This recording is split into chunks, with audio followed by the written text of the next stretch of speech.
आप सबों का टीआरएलएसएस क्लासेस में स्वागत है। और इस वीडियो लेक्चर्स में हम लोग लाइन्स एंड एंगल के जो टॉपिक्स हैं उसको कंटिन्यू करने वाले हैं। तो इसमें हम लोग इस वीडियो लेक्चर्स में हम लोग ये सारे टॉपिक्स के ऊपर समझेंगे नहीं, ट्रांसवर्सल लाइन क्या होता है, पैरेलल लाइन क्या होता है, कॉरस्पॉन्डिंग एंगल्स क्या होता है, अल्टरनेट इंटीरियर एंगल्स क्या होता है, ठीक है ना। और इस वीडियो के एंड तक आपको ये सारे टॉपिक्स क्लियर हो जाएंगे, तो आप इसको शुरू से लास्ट तक देखें, ठीक है। तो सबसे पहले हम लोग समझते हैं कि ट्रांसवर्सल लाइन क्या होता है, ठीक है। तो कोई भी दो लाइंस है और उसको एक दोनों लाइन को जो एक तीसरा लाइन जो इंटरसेक्ट करता है, ठीक है, इसको हम लोग क्या कहते हैं, ट्रांसवर्सल लाइन कहते हैं। समझ में आ गया होगा आपको। और जनरली मतलब क्या होता है कि हम लोग पढ़ते हैं कि दो पैरेलल लाइन है, उसको एक ट्रांसवर्सल लाइन इंटरसेक्ट कर रहा है, ठीक है ना। लेकिन ट्रांसवर्सल लाइन ऐसा नहीं है कि तो पैरेलल ही लाइन हो, कोई भी दो लाइन हो, ऐसे भी हो, है ना, और उसको अगर इंटरसेक्ट कर रहा है, दो लाइन्स को अगर कोई तीसरा लाइन इंटरसेक्ट कर रहा है तो उसको हम लोग ट्रांसवर्सल लाइन कहते हैं, ठीक है। तो आप लोगों को समझ में आ गया होगा। उसके बाद सेकेंड है पैरेलल लाइंस, है ना। पैरेलल लाइंस क्या होता है, ये काफी इंपॉर्टेंट है क्योंकि ये सारे एंगल्स जो है, ये जितने भी एंगल्स हैं, ये सारे हम लोग पैरेलल लाइंस के मदद से ही पढ़ेंगे, ठीक है। तो पैरेलल लाइंस क्या होता है, सबसे पहला इंपॉर्टेंट पॉइंट्स है कि दो पैरेलल लाइंस आपस में एक दूसरे को इंटरसेक्ट नहीं करते हैं, ठीक है ना। मतलब ये दोनों कहीं भी चला जाए इंटरसेक्ट नहीं करेगा, एक दूसरे को नहीं काटेगा, समझ में आ गया, ठीक है। दूसरा चीज है कि दोनों के बीच का जो परपेंडिकुलर डिस्टेंस है, मतलब वो कांस्टेंट होता है। अगर यहाँ से परपेंडिकुलर डिस्टेंस दोनों में लिए d होगा, यहाँ भी अगर हम लोग लिए तो ये भी क्या होगा, d होगा। तो दो कंडीशंस होते हैं पैरेलल लाइंस के, एक तो दोनों लाइंस इंटरसेक्ट नहीं करते हैं और दूसरा है कि परपेंडिकुलर डिस्टेंस ऑलवेज कांस्टेंट, ठीक है। मतलब आपका जो पैरेलल लाइंस है ऐसे भी हो सकता है, ये भी पैरेलल लाइंस है, ठीक है।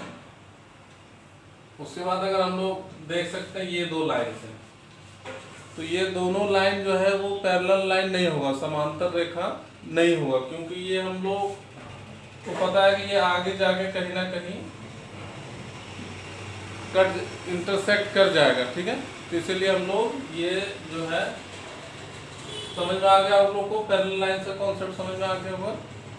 अब ट्रांसवर्सल लाइन और पैरेलल लाइन के हेल्प से हम लोग ये सारे एंगल्स को वन बाय वन समझेंगे, ठीक है।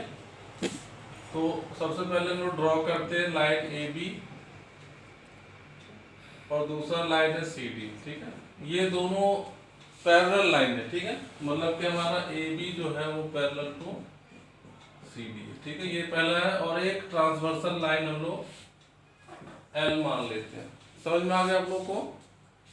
तो दो पैरेलल लाइन से एक ट्रांसवर्सल लाइन है, और ये सारे एंगल्स को नेमिंग कर देते हैं, ये 1 है, ये 2 है, ये 3 है, ये 4 है, ये 5 है, ये 6 है, ये 7 है, ये 8 है, ठीक है।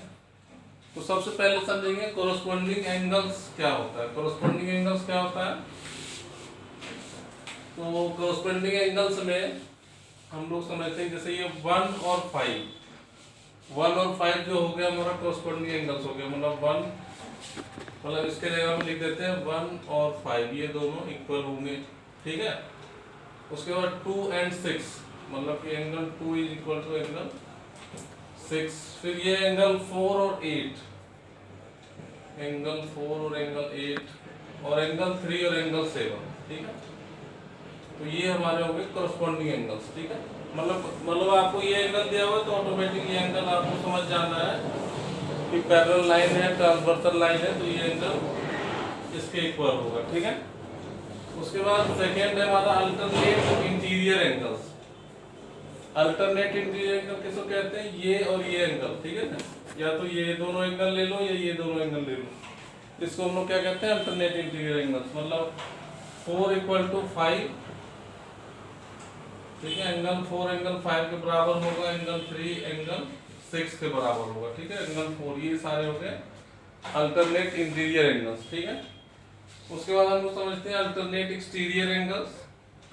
तो एक्सटीरियर एंगल्स ये दोनों 2, 7 और 1 और 8, मतलब हम लोग लिख सकते हैं angle 2 is equal to angle 7 और angle 1 is equal to angle 8। समझ में आ रहा है आप लोग को? ये सारे काफी जो कॉन्सेप्ट्स हैं आपको काफी हेल्पफुल होने वाले हैं जब क्वेश्चंस आप लोग प्रैक्टिस करोगे, ठीक है। उसके बाद हमारा था को इंटीरियर एंगल्स, ठीक है। तो को इंटीरियर एंगल्स क्या होता है? को इंटीरियर एंगल्स जो है इसमें हम किसको बोलेंगे? एंगल 4 और 6, ठीक है। ये दोनों हमारे जो है, और या फिर एंगल 3 और एंगल 5। तो को इंटीरियर एंगल का क्या प्रॉपर्टी है कि दोनों का सम जो होता है वो 180 होता है। मतलब एंगल 4 और एंगल 6 को अगर हम लोग सम करेंगे तो ये 180 के बराबर होगा, या फिर एंगल 3 या एंगल 5 को हम लोग करेंगे तो ये 180 के बराबर होगा, ठीक है। तो ये सारे आपको समझ में आ गए होंगे आपको, और कमेंट कर सकते हो जहां ना समझ में आए, ठीक है। उसके बाद हम लोग next angle sum property of triangle, ठीक है। जैसे एक ट्राइंगल है, जैसे कि ABC, ट्राइंगल्स के चैप्टर्स को अलग से डिस्कस करेंगे, लेकिन अभी थोड़ा सा इसमें यूज कर है। तो एक ट्राइंगल है तो इसमें 3 साइड्स होती है, AB BC AC, है ना। AB BC और AC हो गया। 3 इंटीरियर एंगल्स हो गए, मतलब एंगल A, एंगल B और एंगल C तीनों का सम क्या होता है? 180 होता है। और किसी भी साइड को अगर हम लोग एक्सटेंड करते हैं, जैसे मान लो AB को एक्सटेंड किए और ये मान लो अल्फा है, ये थीटा है, ये डेल्टा है, मान लो ये एंगल है ना। तो ये एक्सटीरियर एंगल ये कहलाता है, ठीक है। तो अल्फा बराबर होता है थीटा प्लस डेल्टा, ठीक है। मतलब दो प्रॉपर्टीज है। एंगल सम प्रॉपर्टी मतलब तीनों एंगल का सम 180 हो गया, और exterior angle sum of 2 interior angles के बराबर होते हैं। अगर आपको इसी तरीके से अगर ये साइड को एक्सटेंड किए तो यहाँ जो एंगल होगा ये दोनों के सम के बराबर होगा, ठीक है।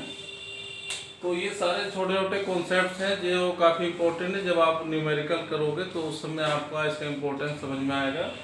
तो इसका आप लोग नोट्स बनाते चलिए, और फिर इसके बाद हम लोग क्वेश्चंस जो होंगे डिफिकल्ट क्वेश्चंस उसको आपके सामने साथ सॉल्व करेंगे, जिससे आपका अच्छा प्रैक्टिस हो जाएगा। तो थैंक यू।